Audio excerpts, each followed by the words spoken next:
Toda glória ao Pai, ao Filho e ao Espírito Santo. Bom dia a todos. Eu quero convidar você a caminhar comigo para mais um passo dentro desta verdade do que Deus quer mudar dentro de nós, de dentro para fora. Eu estou hoje no estudo de número 7. O tema que eu quero abordar com vocês está ligado a esse tema geral chamado mentalidade majestade. Eu vou chamar atenção para essa palavra mentalidade majestade. É um conceito que eu captei de um pregador inglês chamado Graham Cook. Eu nunca tinha ouvido essa expressão que nós precisamos ter um pensamento majestade. Quando ele diz pensamento majestade, seria um pensamento do reino. Em vez de você falar, muita gente fala em pensamento positivo, por exemplo, é muito comum falar em pensamento positivo. Ele diz, a igreja não fala em pensamento positivo, ela pensa na majestade de Deus, na majestade do reino de Deus. Hoje nós cantamos aqui, grandioso és tu. Eu concordo com o Júnior, eu não consigo cantar esse hino até o fim, né? Meu coração explode, é uma coisa todas as vezes, desde criança, porque é uma majestade tremenda essa glória de Deus. Grandioso és tu, Deus é glorioso, é maravilhoso. E nós podíamos cantar esse hino todos os dias e ele não esgotaria as emoções nossas. As nossas emoções não conseguiriam dar o mesmo efeito do que significa essa canção. E é isso mesmo, acho que o que eu estou falando é o que você quis dizer aqui. Então, isso é pensamento majestade. É a majestade da glória de Deus em nós. Não é pensamento positivo, é a majestade da glória de Deus em nós. E Deus, ele muda o seu pensamento escassez para um pensamento majestade. Deus pega um pensamento negativo seu e coloca num pensamento majestade, na majestade da glória de Deus. Agora há pouco ouvimos falar que nós estamos tendo muita crise de suicídio no mundo. Cada 45 segundos uma pessoa está se suicidando no mundo, segundo as estatísticas. Só essa semana eu atendi mais de 3 pessoas me ligando apavoradas sobre esse assunto também. Sabe por quê? Porque as pessoas não têm o pensamento majestade. Então hoje aqui eu estou falando sobre cura. A cura é você ter o pensamento majestade, o pensamento do reino de Deus. Deus quer mudar o nosso pensamento. E a mudança do pensamento passa pela mudança lá no nossa própria consciência. Quando eu falo em pensamento majestade, se você der uma olhadinha na Bíblia, você vai fazer aquela pergunta ali, em vez disso, o que você quer? O que você quer em vez disso? A minha vida não está dando certo por causa disso. Eu pergunto, o que você quer em vez disso? Jesus perguntou para aquele paralítico, você quer ser curado? Chegou para o cego e disse, que queres? Você quer o quê? O que você quer querer? O que você quer querer? Você sabe que eu sempre digo que a coisa mais difícil para uma pessoa ser curada é se ela quer mesmo. Ela quer mesmo? Tem aqui a doutora Devanira, acho que ela luta com isso na psicologia. A pessoa quer ser curada mesmo? Já viu como que é difícil fazer a pessoa querer mesmo? Eu tenho um conceito, não sei se você concorda comigo, que quando a pessoa quer querer, ela já está 50% curada. Quando ela começa a terapia, já está uns 30%, só está faltando 20%. Talvez eu possa até estar exagerando, mas é essa ênfase que eu quero dar. O mais difícil da pessoa é querer. Jesus perguntou, você quer? O sujeito está ali, faz 38 anos, ele pergunta, você quer ser curado mesmo? Vai que você já acostumou e está gostando disso. Parece uma pergunta absurda, mas querer é uma das coisas mais difíceis. Você quer mesmo? Quanto é que você quer? Então, essa pergunta é uma pergunta que os coaching usam. Olha, eu gosto muito dessa pergunta. O que você quer em vez disso? O que você pode fazer em vez disso? Então, isso gera uma mudança. Por isso que eu estou usando aqui 2 textos. O primeiro texto Quanto ao mais, irmãos, tudo que é verdadeiro, tudo que é honesto, tudo que é justo, tudo que é puro, tudo que é amável, tudo que é de boa fama, e se há alguma virtude, se há algum louvor, nisso pensai. Paulo diz, pensai no quê? Pense no que é honesto, pense no que é justo, pense no que é puro, pense no que é amável, pense no que é boa fama, pensa onde há virtude, e pensa naquilo que você pode louvar. E outro texto, que é 2 Coríntios 8:11, completai agora a obra começada, para que assim como revelastes prontidão no querer. Eu chamei a atenção desse versículo porque me chama muita atenção essa frase, prontidão no querer. A igreja da qual Paulo está falando é a igreja da Macedônia. A igreja da Macedônia era uma das mais pobres igrejas de toda aquela região, ali da Ásia. A igreja de Jerusalém estava em crise de fome, eles precisaram fazer uma coleta. Paulo fez uma coleta em todas as igrejas. E a igreja mais rica da época ali era a igreja de Corinto. E a igreja de Corinto prometeu dar uma oferta para os pobres e a igreja que estava sofrendo em Jerusalém. Ela ela prometeu uma oferta e não deu nada. E a igreja de Macedônia, que era a igreja mais pobre, foi a que mais ajudou. E Paulo disse, vocês têm algo que é preciso ter, prontidão no querer. Eles não tinham dinheiro, mas tinham prontidão no querer. Muitas vezes você está fraco, mas você tem prontidão de que quer ser forte. Eu quero ofertar, mas não tenho dinheiro, mas eu tenho prontidão no querer. E Paulo está dizendo, Deus vai abençoar e multiplicar a prontidão do querer de vocês. Então, é por isso que eu chamo a atenção nesse texto. Completai agora a obra começada, para que assim como revelastes prontidão no querer, assim levais a termo segundo as vossas posses. Prontidão no querer. A coisa mais difícil nossa é prontidão no querer. Você quer aprender? Você quer passar no vestibular? Você quer passar no concurso? Você tem prontidão no querer? Você quer arrumar aquele emprego? Tem prontidão no querer? Você quer melhorar a sua vida? Tem prontidão no querer? Você quer crescer na espiritualidade? Tem prontidão no querer? Quanto é a prontidão no querer que você tem? O que você quer em vez disso? Então, isso é um caminho para nós quebrarmos todas as algemas. E Deus quer nos curar de nós mesmos. Quando eu olho esses textos, eu fico pensando, eu vou lá no final para depois concluir lá. Mas é o seguinte, pensa, por exemplo, no exemplo de Noé. Deus muda a mentalidade de Noé. Deus dá a ele um projeto, um sonho, uma visão, um comando, um chamado. Deus dá a ele uma mentalidade de majestade. Ele tem que lutar contra todas as adversidades, porque ele tem um chamado de Deus para um projeto. Se você pega Abraão, Deus muda a mentalidade dele.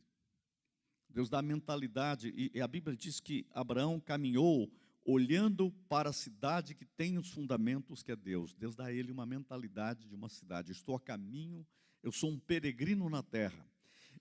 Abraão é um homem próspero, é um homem justo, é um homem rico, é um homem, mas a riqueza verdadeira dele é Deus.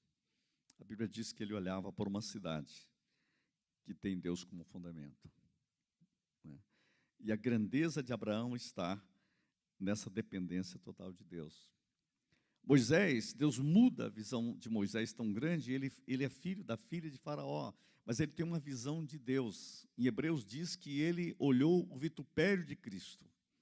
Ele estava olhando toda a promessa de Deus. Deus mudou a mentalidade dele. E aí se você pega Paulo muda totalmente a mentalidade. Ele diz, para mim o viver é Cristo. Quando você olha João, ele tem uma nova mentalidade. Quando ele vê o Apocalipse, Deus muda a mentalidade dele.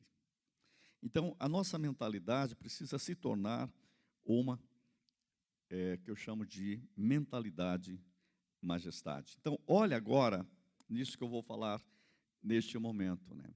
Quais são as oportunidades que o Espírito Santo cria para fazer você ser livre? O Espírito Santo trabalha em nossas vidas para mudar a nossa mentalidade, para mudar o nosso jeito de ser. Esse princípio que eu estou colocando agora é para você subir um degrau a mais, em 14 degraus que eu vou estar falando aqui, nós estamos no 7º, para você abrir algemas, abrir aquilo que prende você, para não deixar você chegar onde você deve chegar, que não tem deixado você ser quem você deva ser, que leva você a se libertar. Então, há uma chave mestra, e um dos pontos do qual precisamos mudar nessa chave mestra é o seguinte: um dos pontos do qual precisamos mudar é o de nos libertarmos do eu queria para o eu quero. Eu gosto de provocar essas palavras porque tem gente que chega para mim e diz assim: eu queria que Deus mudasse a minha vida. Por que você não quer em vez de queria? Diga assim: eu quero que Deus mude a minha vida. A gente tem uns negócios assim esquisitos. Eu queria agradecer vocês por ter vindo hoje. Puxa, que pena que queria, né? Eu quero agradecer. Vocês estão aqui agora.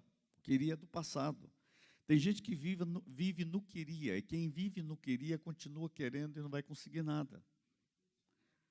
Entendeu? Vamos continuar lá. Eu queria. Eu queria tanto que Deus mudasse a minha vida. Para com isso. Eu quero que Deus mude a minha vida. Então saia do queria. Não diga eu queria. Eu queria passar nesse concurso. Não, eu quero passar e vou passar. Que queria? Nada? Então você tem que te mudar, começa por aí. Eu quero. E vou. Ensina, eu queria que todos os jovens estivessem aqui hoje. Garanto que todos iam passar no vestibular. Porque todos que não passam, eu queria passar no vestibular. Por isso que não passa. Eu queria. Diga, eu quero. Eu quero. E tudo posso naquele que me fortalece. Eu quero. Eu quero. Uma vez eu atendi em Maringá 10 jovens.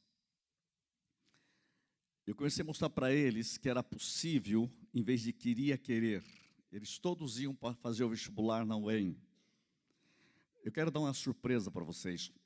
Todos os 10 passaram. E 3 deles passaram em primeiro lugar nos cursos que eles escolheram. Sabe por quê? Porque eles jogaram fora o queria. E eles descobriram, eu quero. E eu posso. E eu vou. Quando você tem o queria, você já está com uma trava negativa. Então você tem que mudar essa chave. O que você quer? Disposição no querer. Quer ser curado? Eu queria que, quem sabe, porventura, pudesse, de algum jeito. Eu quero. Pronto, está curado. Eu quero. Essa é uma chave. Não tem aquela história lá daquele cara humorista, eu não queria querendo, não quer? Eu queria não querendo, do Chaves, como que ele fala? Sem querer querendo. Mas sem querer querendo.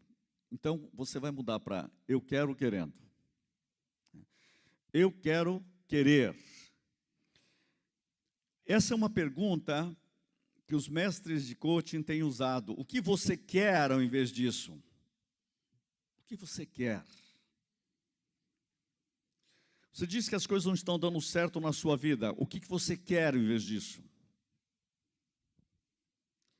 Aí o cara vai falar com você e já fala, eu queria. Não, eu não perguntei o que você queria, eu quero saber o que você quer. Eu quero isto. As pessoas, quando elas vivem no queria, elas começam a dar desculpas. As pessoas, quando dizem eu quero, eles começam a produzir resultados. Você queria ou quer? Eu vou. Eu preciso.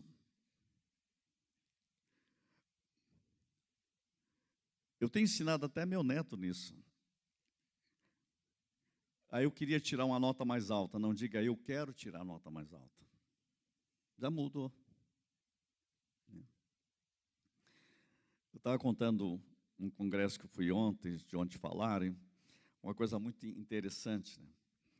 Eu estava dizendo para ele, ele disse, vô, eu gosto de matemática, eu não gosto de português, eu sou ruim em português, o que eu faço? Ele diz, olha, diga assim, eu quero ser bom em português. Começa por aí, eu quero. E vou. Aí eu criei uma ideia para ele, o seguinte, você imagina, você tem um cérebro que ele obedece você. Se você falar assim, eu vou aprender, aí eu contei para ele que eu também tinha uma dificuldade muito grande em português, mas muito grande. Foi uma das maiores frustrações do mundo, foi a única disciplina que eu fiquei para exame na minha vida, foi uma vez só em português. É bom saberem disso. Eu só fiquei para exame uma vez na vida. E era em português. Até hoje eu tenho uma frustração. E era por causa de um negocinho de nada, assim. Sabe o que eu fiz? Eu falei assim, eu vou estudar esse negócio mais do que... Estava contando para ele isso. Eu comprei um livro de gramática em português e fiquei as férias lendo para lá e para cá. Eu decorei o livro. Eu fiquei o melhor aluno de português depois. Sabia de cor tudo. Tudo. E eu comecei a contar isso para ele. Aí eu disse o seguinte, olha, tem uma coisa, você tem que querer coisa. Aí eu falei assim, vamos inventar um negócio aqui, ó. Isso aqui é um chapéu invisível, você bota esse chapéu, hoje tem prova de... Vou estudar português, vou aprender tudo. Na hora da prova, você bota o chapéu, seu cérebro funciona. Aí, há 2 semanas atrás, a Ellen ligou e disse, o Davi quer falar com você. Aí, o que foi, Davi? Tirei 10 em português. Uau! Aí estava no carro, depois, você queria dar parabéns para você, você tirou 10 em português. Ele disse, eu usei o chapéu. Querer.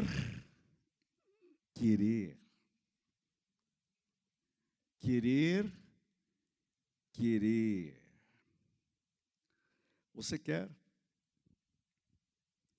Você vê se nós ajudássemos, porque a gente coloca a trava negativa. Ah, não, você deve ter puxado eu também odiava isso daí. E o avô também, era tudo igual. Aí ele já tem a desculpa, né? eu tenho para quem puxar. Você já travou tudo. Eu vou destravar. Eu quero, para a glória de Deus. Gente, o que você quer em vez do que você está vivendo? Eu sempre reafirmo esse princípio que a nossa vida é uma sala de aula, devemos nos associar ao Espírito Santo para desembalar as oportunidades que têm surgido ao redor de nossas vidas. Deus muitas vezes coloca em nossas vidas oportunidades. Nós precisamos destravar essas oportunidades e desembalar com o presente de Deus. São situações que vêm. E nós precisamos nos associar. O Espírito Santo trabalha em nossas vidas de tal forma que nós tenhamos os teus resultados. Precisamos reconhecer as circunstâncias como uma escola da vida, uma sala de aula, perceber, isso já é o começo. Senhor, o que o Senhor quer me ensinar para me levar a realizar os teus planos em minha vida? Muitas vezes nós ficamos presos quando não conseguimos perceber as oportunidades que Deus nos coloca ao nosso redor. não entendemos o propósito. Qual o propósito de Deus? Você já imaginou se José compreendesse o propósito de Deus? Lá onde ele estava na prisão, muitas vezes a circunstância era diversa, mas aquilo era a plataforma para colocar você no plano de Deus. E Deus cria na sua vida oportunidades. E essas oportunidades levam você ao plano glorioso de Deus na sua vida. E as dificuldades que a gente tem, muitas vezes, elas existem para que você seja o melhor possível naquilo, para você tomar a decisão correta. Senão você só vai ser um medíocre melhorado, e Deus quer você na excelência. As dificuldades que eu tive, por exemplo, na aula, em algumas disciplinas, me levaram a determinar e querer fazer o melhor naquilo lá, e eu me tornei melhor do que eu seria se eu tivesse passado. Quer dizer, aquela reprovação que eu tive em português, no segundo ginásio, naquela época era ginásio, não reprovação, eu fiquei para exame, me levou a tomar uma decisão que mudou a minha vida no português. Quer dizer, foi muito melhor eu ter a dificuldade, porque daí eu não fiquei mais ou menos. Eu fiquei o melhor naquilo ali. Quer dizer, você observa como que Deus vai trabalhando as nossas vidas. Deus vai trabalhando o nosso coração. E é tão maravilhoso quando a gente entende isso, quando a gente aprende isso, quando a gente fortalece isso, e como Deus usou circunstâncias. Deixa eu falar de novo em português, porque eu vi ele ali, me lembrei de uma pessoa que ele foi professor dele e meu, né? Lembra do professor Hermann, um alemão? Quando eu cheguei aqui na igreja, você me trouxe um cartãozinho dele, né? Aquele homem foi meu professor, chegou no primeiro dia de aula, falou: todos vocês compram um caderno de 100 páginas. Vocês vão escrever uma redação por dia, todo dia. Eu nunca vou cobrar isso, só vou cobrar no último dia de aula, no final do ano. Quem tiver feito isso vai ganhar 2 pontos em cima da média. Eu pensei que era para fazer mesmo e fiz. Você já imaginou todo dia um menino de 12 anos pensar assim: puxa, eu tenho que escrever hoje uma redação. Escrever sobre o quê? Hoje eu vou falar sobre a minha rua. Escrevia sobre a rua. Aí tinha um circo, o circo. Eu falei: o palhaço, o palhaço. E comecei a escrever, era só uma página. Né? Gente, coisa maravilhosa. Como era difícil. Mas como era difícil. Como era difícil. Vocês não imaginam o que era aquilo. Só no final do ano nós descobrimos que da classe inteira, de uns 40 e poucos alunos, só 2 alunos tinham feito. Eu e outro. Eu fiquei assim pensando, né? Aquilo que era a mais dificuldade da vida foi a maior bênção na minha vida. Hoje eu tenho a habilidade de escrever e eu agradeço aquele professor. Para mim ficou tão fácil escrever, como é difícil escrever. Mas eu fico aqui pensando, as lutas da vida são maravilhosas. Foi o único ano que eu ganhei em português, ele ficou me devendo 15 pontos, até hoje não me pagou. Eu fiquei com 115. Eu que tinha problema em português, consegui tirar 115. Não é maravilhoso isso?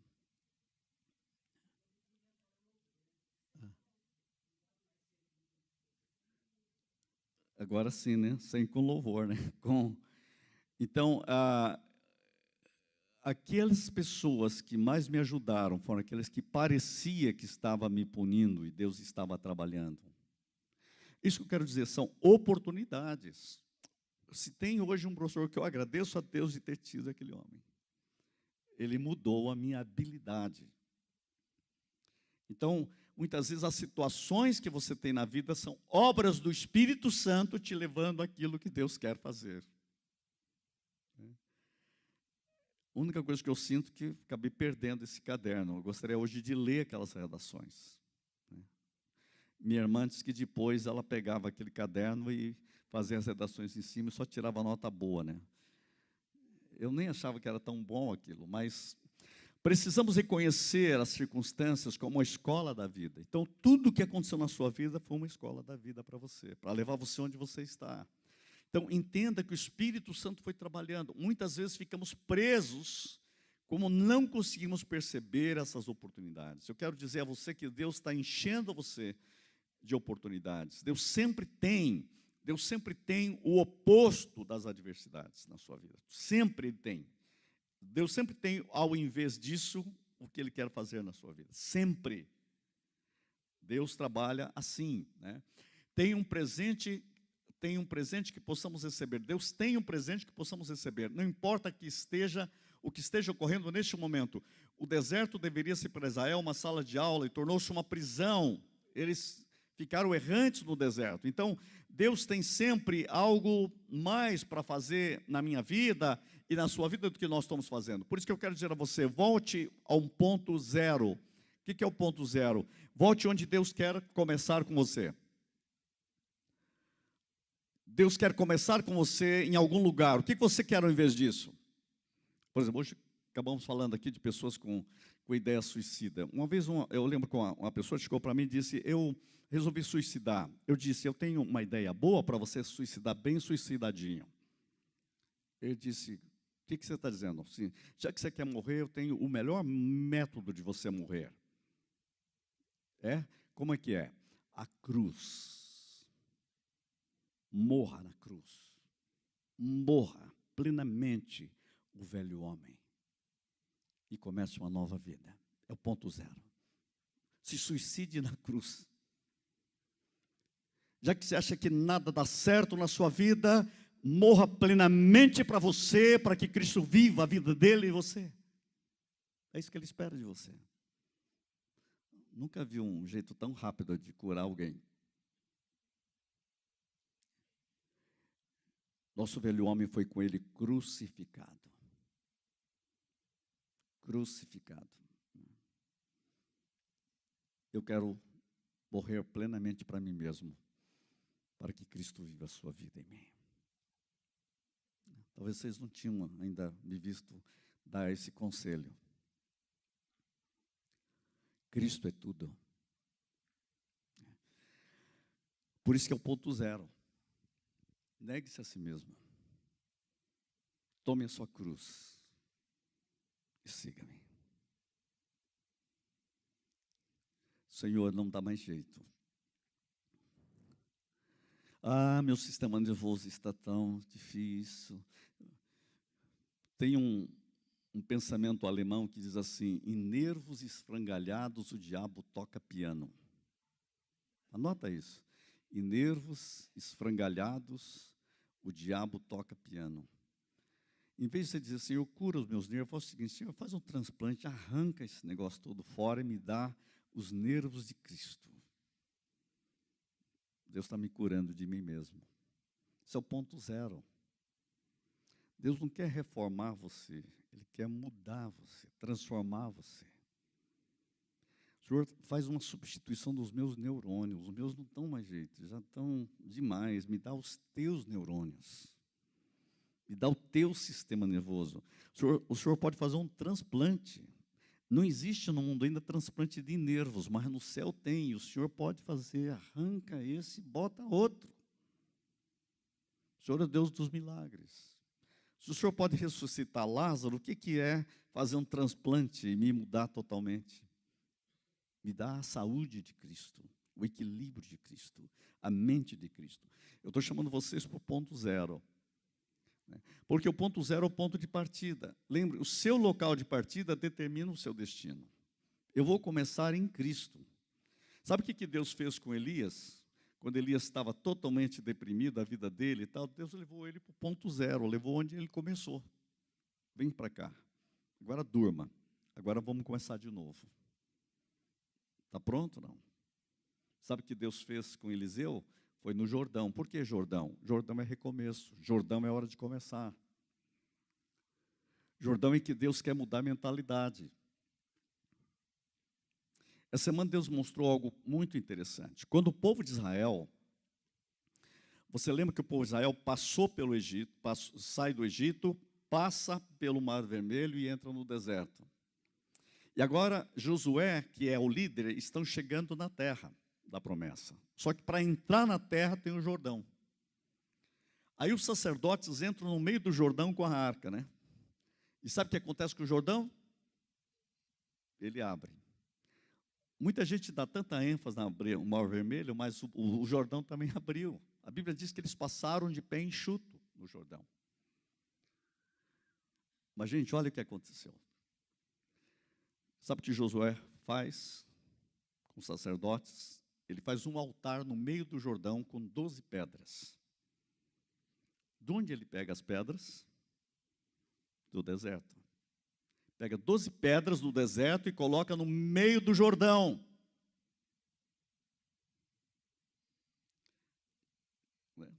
O Jordão tem um altar, o deserto tem que morrer no Jordão. E sabe o que ele faz? Ele pega 12 pedras do Jordão e faz um altar na terra da promessa. Olha só. As pedras do Jordão são banhadas do Jordão, e é isso que vai fazer o altar da terra nova. Sabe o problema nosso? É que a gente quer pegar as pedras velhas e fazer altar na terra nova. A velha vida tem que ficar no Jordão. A nova vida nasce do Jordão. Um novo altar. Uma nova mentalidade. Tem gente que passou a vida toda com aquelas pedrinhas. Ele vem, está na terra nova, mas está com a pedra velha. Gente, ponto zero, o Jordão é o ponto zero. Por isso que Jesus começa no Jordão. Por isso que Eliseu começa no Jordão. Por isso que Israel começa no Jordão. Porque é o lugar que tem o sentido de um novo começo. O seu altar precisa ser tirado do que Deus fez na sua vida em Jesus Cristo. Um novo começo. A sua vida de mentalidade tem que ser trazida a partir do que Deus fez por você em Cristo.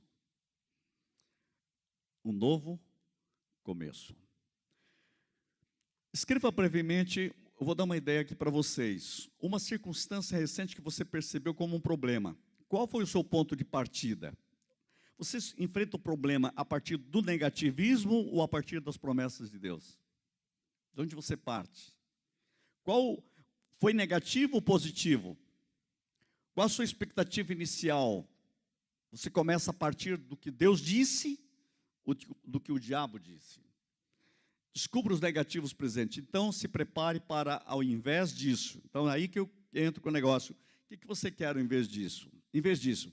Então, aqui temos uma das ferramentas mais poderosas para conseguir desatar amarras ou desativar algemas mentais. Então, você cria uma lista e você coloca, em vez disso. Aí que você coloca assim, o que eu tenho, né? O que você quer em vez disso? Tira um pedaço de papel e dobra ele bem no meio. Do lado de cá você coloca o que você tem. Aqui você coloca o que você quer em vez disso. E coloca a luz da promessa de Deus. Por exemplo, de um lado eu faço uma lista de seus negativos nessa situação. Do outro encontro um oposto e confronte com a palavra de Deus para cada um. O que a Bíblia diz sobre isso? O que Deus quer para mim em vez disso? Eu estou enfermo. Tem alguma promessa de Deus para cura ou não? Coloca aqui. Aqui você tem um fracasso. Tem alguma palavra de vitória ou não? O que você quer em vez disso? Eu quero o que Deus disse. Senhor, aqui é o que o Senhor diz para a minha vida, para a minha vida, para a minha vida, para a minha vida. Você não é controlado pelo deserto. Você é controlado pelo altar de uma vida nova. E é isso que vai fazer com que você encontre o melhor de Deus na sua história. Confronte com a palavra de Deus para cada um. Por exemplo, vamos pegar isso na prática. Se você sentiu medo, qual seria o oposto?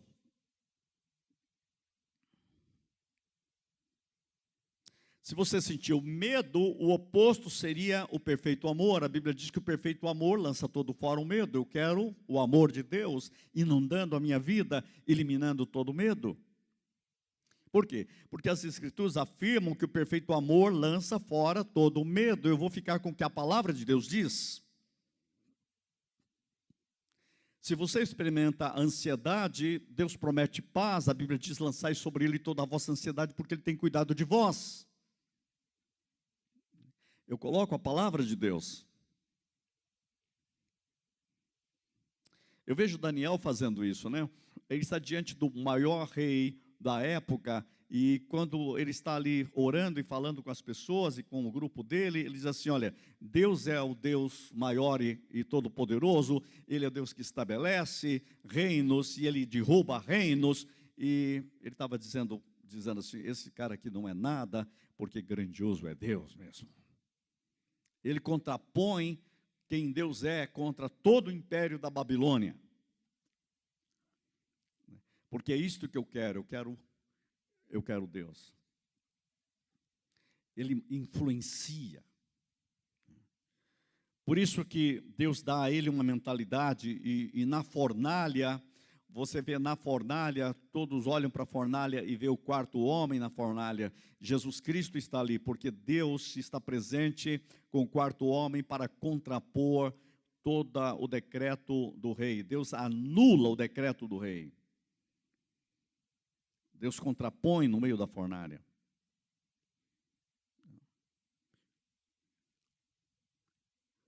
Eu estou dando alguns exemplos para você ver. Você coloca a palavra de Deus contra tudo aquilo que você não quer. Muitas são as... estou vivendo uma vida de angústia. O que você quer em vez disso? A Bíblia diz: muitas são as angústias do justo, mas o Senhor de todas, o livra. Obrigado, Senhor. O Senhor me livra de toda angústia, de toda opressão. Então, eu tenho a palavra de Deus contra tudo aquilo que eu quero ao invés disso. Então, isso é prático. Então, rasgue pela metade a folha, separe os negativos e concentre no que Deus diz. Concentre no que a palavra de Deus diz. Isto é a promessa de Deus na minha vida. Diga: Senhor, muda a minha mentalidade. Eu tenho trabalhado essa ideia para ficar bem firme isso, quando eu vejo o povo de Israel, e até hoje não me sai da mente, eu indo ao Muro das Lamentações, eu entrei lá no túnel, lá, só homens podem entrar ali, né, aquela tradição judaica, e era um sabá, e eu vi as criancinhas de 6, 7, 8 anos, o pai, os avós com aquelas crianças, e eles ali orando os salmos.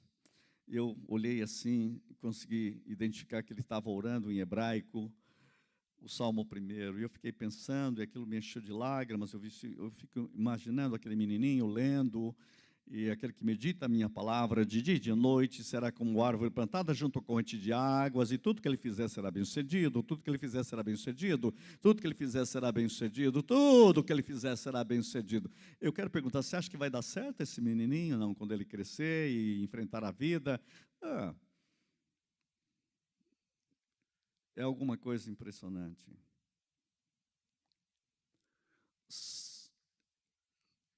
Eu fiquei sabendo na semana algo interessante. Você sabia que não tem, dos descendentes de Isaac e nem de Ismael,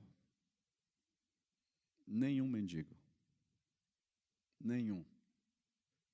Nenhum. Você não acha em Israel nem descendentes de Isaac, nem de Ismael mendigos. Você vai encontrar mendigos descendentes de Ló e outras coisas, mas não descendentes dos dois. Sabe por quê? Porque eles têm uma bênção de Abraão. Em ti serão abençoados, se eles creem nisso. Tudo que eles fizerem vai ser bem sucedido.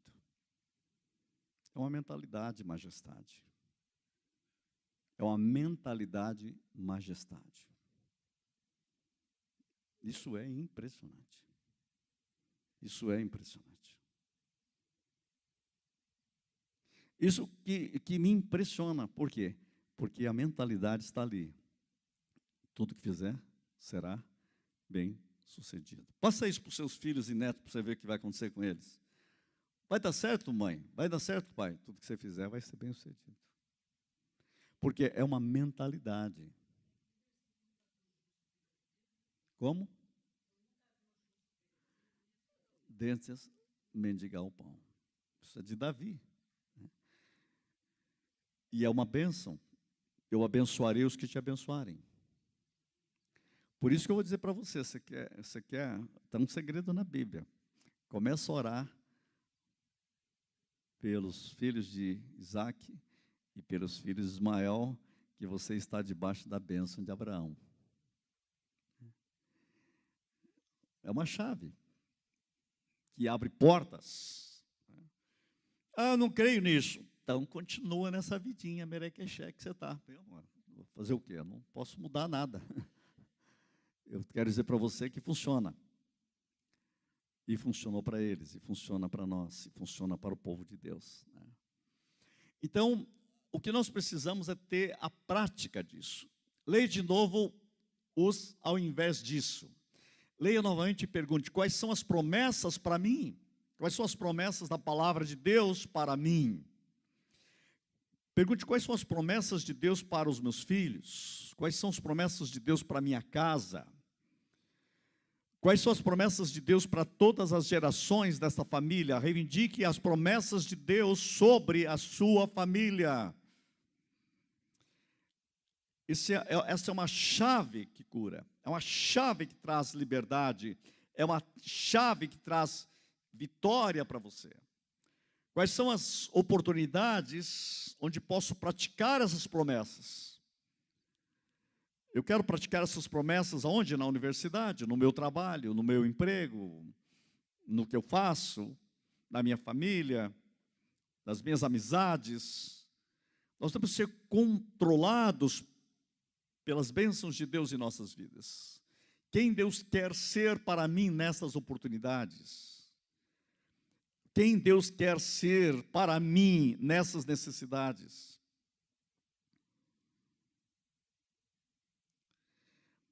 Estava meditando essa semana, lembrando do filho pródigo, da parábola do filho pródigo, e lembrando do mais velho que chegou para o pai e disse, pai, nem um cabrito para comer com os meus amigos o senhor não me deu.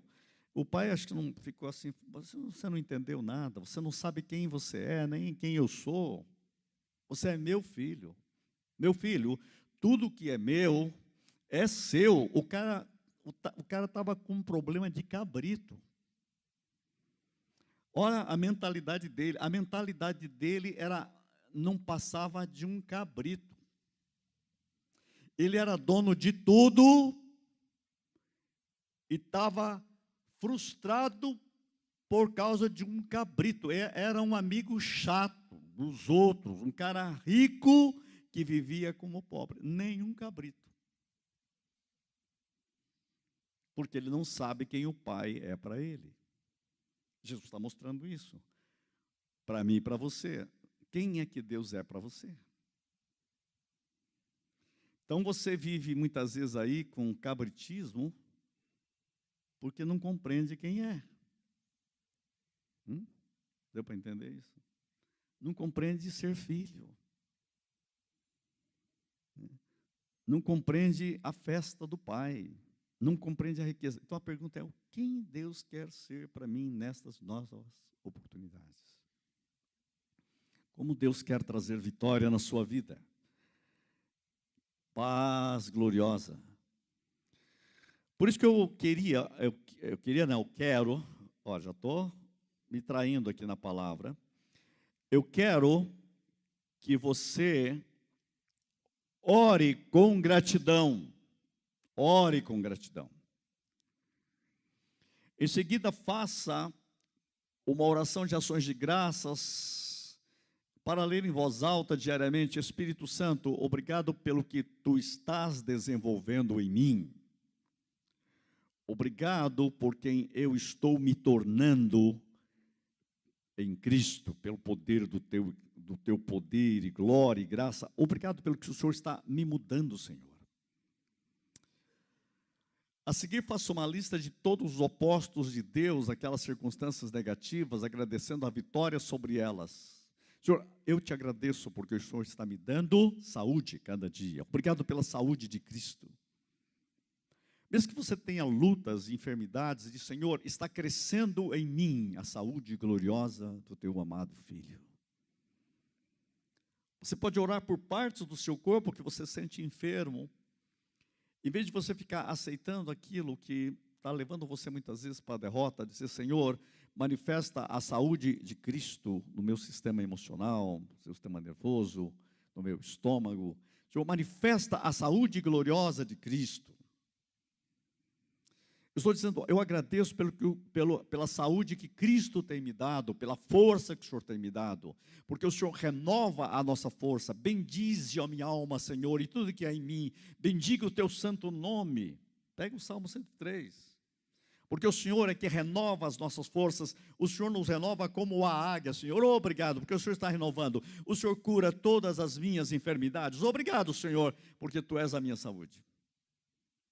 Você está o quê? Orando, agradecendo e transformando toda a realidade numa realidade viva para você, e isso vai se tornando uma verdade da verdade de Deus para você. Você quer uma base, eu sempre digo aqui que eu gosto sempre de ler ler a palavra, né? Porque quando você lê sobre a palavra, a Bíblia diz que a fé vem pelo ouvir e ouvir a palavra de Deus, né? Então, olha, pega o Salmo 103, bendize a minha alma ao Senhor, e tudo que há em mim, bendiga o seu santo nome. Tudo que há em mim, bendiga o seu santo nome. Tudo que há em mim, bendiga o seu santo nome. Tudo que há em mim, bendiga o seu santo nome. Amém.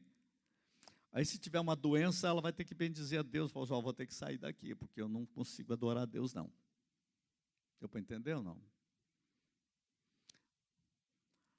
Faz o endemoniado declarar isso em voz alta: tudo que é em mim, bendiga o seu santo nome. O diabo diz: estou saindo. Uma vez eu fiz uma pessoa, diga comigo, em nome de Jesus Cristo, tudo que é em mim, bendiga o seu santo nome. Ficou endemoniado na hora. Não, que não. Então, não pode ficar em mim nada que não bendiza a Deus. A doencinha está lá, ó, abre a boquinha, começa a adorar a Deus. Não, estou indo embora, não posso. Tudo que é em mim, bendiga seu santo nome. Tudo que é em mim, bendiga o seu santo nome. Cada célula, cada molécula, cada partícula, todo o meu ser. Uau! Adore a Deus. Amém? Fala, irmã. Pode. Fala alto.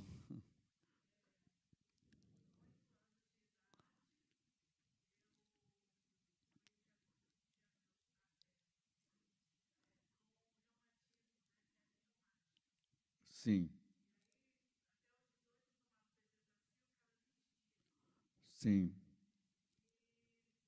Com 8 anos você foi identificada com febre reumática e tomava bezetacil cada 20 dias.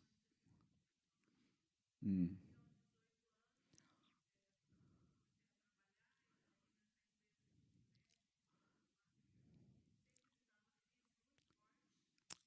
Com muita crise, muito forte.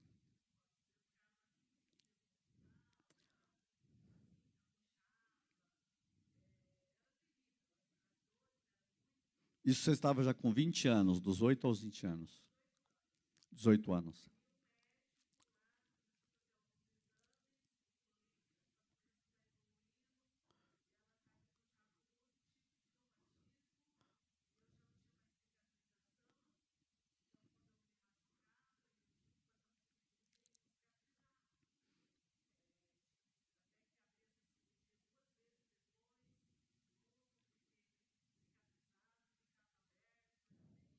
Sim.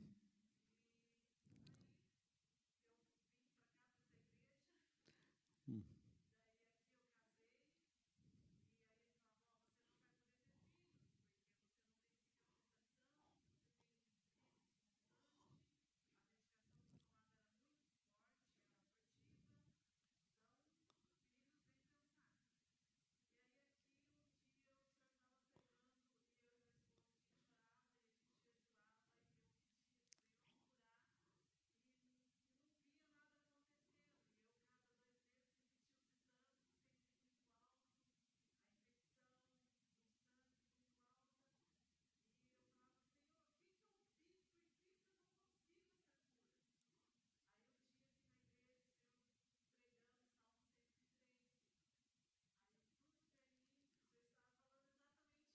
Bendize o seu santo nome.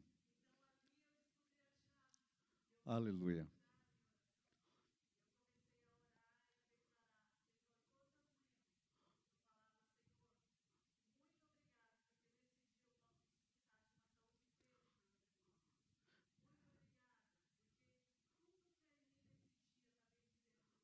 Amém.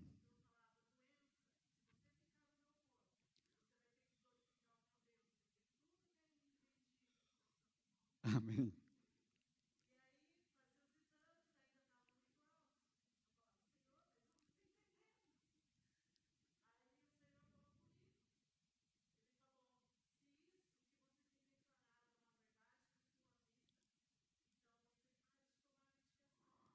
Hum. E daí?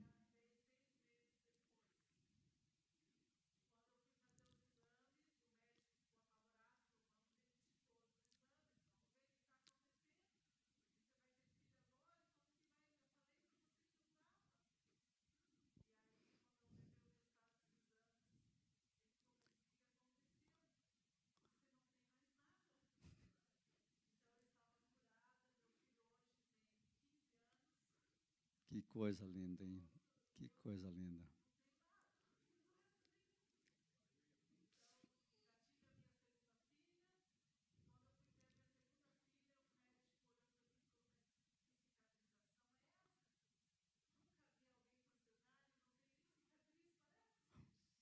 Que lindo.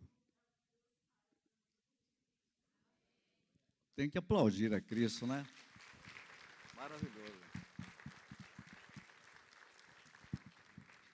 Está aqui o que a Bíblia diz e aí o testemunho. Irmã, que lindo esse testemunho, né? A igreja precisava ouvir mais testemunhos, né? Olha, a Bíblia diz que o testemunho de Jesus é o espírito de profecia.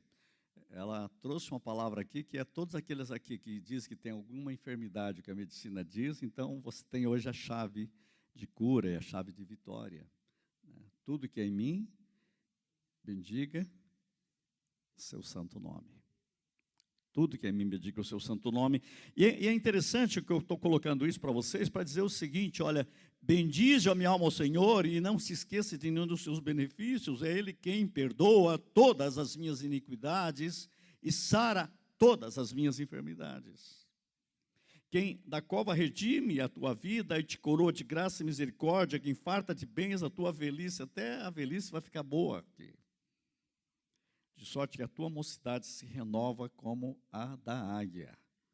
Quer dizer, eu vou ficar cada dia mais jovem. Porque Deus renova a nossa força. Então, é isso que é a palavra. Ele está capacitando você para você viver uma vida de vitória. Agradeça por todas as oportunidades em praticar o que Deus está ensinando para você para praticar, né? Então, use, em vez disso, de várias maneiras para recalibrar seu ponto de partida. Sempre calibre o seu ponto de partida para reformular seu pensamento sobre si mesmo quando precisa de uma atualização. O Senhor atualiza. Olha a palavra que eu coloquei ali, atualização. O nosso computador, vocês sabem que de vez em quando tem que passar por uma atualização, né? Começa a enroscar tudo, aí eu chamo alguém que é um técnico, tem que falar, o negócio é o seguinte, tira tudo e coloca tudo de novo, tem que refazer. A nossa vida também tem que ser assim. Eu quero dizer que Deus precisa recalibrar o nosso ponto de partida, atualizar, Senhor. Atualiza em mim as tuas promessas, atualiza em mim a tua palavra, atualiza em mim a saúde de Cristo, Senhor. Faz uma atualização, upgrade em mim mesmo. Eu preciso disso permanentemente, porque senão a gente começa a ficar cheio de vírus. Então, para ver como Deus criou sua graça ali, como foi o jeito que Deus fez, na prática, como devemos amar aqueles que não nos amam, para descobrir os presentes de ação de Deus em tempos de dificuldade ou desafios pessoais. Criar uma declaração, uma oração elaborada que trará inovação de Deus em nossas vidas. Isso é mentalidade, majestade. E o que acontece é que quanto mais você se envolve nesse processo, mais seu pensamento vai se renovar. Se continuar a praticar usando sua lista em vez disso, você começará a pensar automaticamente a partir do ponto de vista de Deus. Então, cria essa possibilidade de pensar do positivo de Deus, que é o oposto do negativo. Então, não faça isso apenas como parte dessa imersão, faz isso um estilo de vida. Senhor, eu quero a Tua palavra em minha vida. Então, essa não é a irrealidade do modo poliana, não é pensamento positivo. Não, eu estou forçando o meu pensamento. Não, gente. Eu estou dizendo para vocês, não é o pensamento sobre a matéria, não é isso também. O que eu estou falando é a realidade de Deus. Deus é a verdade, Deus é o Senhor, Deus é a minha saúde. Deus é tudo que eu preciso. Deus é a minha realidade. É como você vê a sua vida. Então, preencha seus caminhos com a percepção das promessas de Deus. Não deixe espaço para percepções negativas. Nossas percepções determinam nossa mentalidade. Nossa mentalidade determina o que nós falamos e o que nós agimos. O que falamos e agimos molda nossos hábitos, e os nossos hábitos expressam o caráter e apontam o nosso destino. Finalmente, Deus é nosso destino. Preste atenção nisso. Se você quer verdadeira transformação nessas áreas, esta é uma tremenda chave para abrir esse processo. Aproveite isso como um processo para acelerar o seu progresso em Deus. Feche os seus olhos.